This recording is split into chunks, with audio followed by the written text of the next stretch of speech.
Xabar berganimizdek, Ozarbayjonning Gabala shahrida bo'lib o'tgan Turkiy davlatlar tashkiloti Davlat rahbarlari kengashining mintaqaviy tinchlik va xavfsizlik mavzusidagi 12-sammitida Prezidentimiz Shavkat Mirziyoyev qator tashabbuslarni ilgari surdi.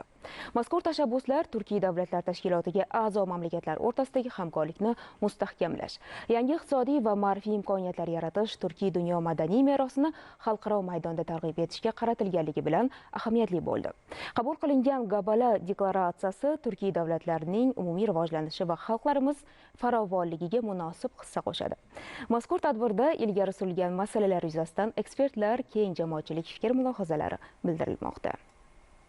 Bugungi global beqarorlik, geosiyosiy ziddiyatlar va ekologik tahdidlar avj olayotgan bir davrda har bir davlatning nufuzi, so'zi, tashabbusi tobora muhim ahamiyat kasb etmoqda. Shu ma'noda O'zbekiston Respublikasi Prezidenti Shavkat Mirziyoyevning nufuzi nafaqat mintaqamizda, balki butun jahon miqyosida ortib borayotganini faxr bilan ta'kidlaymiz. Buni yaqinda bo'lib o'tgan Shanxay hamkorlik tashkiloti sammitida ham, Birlashgan Millatlar tashkilotining yubiley assambleyasida va kuni kecha Ozarbayjonning Gabala shahrida Turkiy davlat tashkilotlari sammitida ham Prezidentimiz yana bir bor o'zini kelajakni ko'ra oladigan yetakchi sifatida namoyon etdilar. Davlatimiz rahbari Gabaladagi mazkur sammitda dunyo hamjamiyatini o'ylantirayotgan muhim masalalar, xavfsizlik, iqtisodiy barqarorlik, ekologik muhofaza va insonparvar hamkorlik borasida ilg'or g'oyalar bilan chiqish qildi. Prezidentimiz tomonidan ilgari surilgan Yashil transformatsiya konsorsiumi, Turkiy yashil yo'laklar tizimi, Turkiy investitsiya jamg'armasi kabi tashabbuslari nafaqat iqtisodiy hamkorlikni kuchaytiradi, balki butun Turkiy dunyoda aytish kerak yangi platformani, yashil iqtisodiyot va barqaror rivojlanishni yangicha modelini shakllantirishga xizmat qiladi. Yashil energetika, yashil vodorod va ammiak loyihalari, davlat xususiy sheriklik asosida yangi sanoat quvvatlarini barpo etish g'oyasi shular jumlasidandir. Prezidentimizning fikricha, barqaror rivojlanishning asosi ekologik mas'uliyat. Aslida ham xuddi shunday.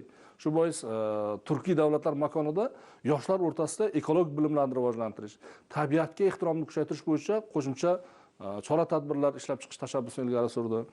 Shu bilan birgalikda suv resurslaridan oqilona foydalanish, chiqindilarni qayta ishlash, aylanma iqtisodiyot tamoyillarini joriy etish masalalari ham prezidentimizning nutqida muhim o'rin egalladi.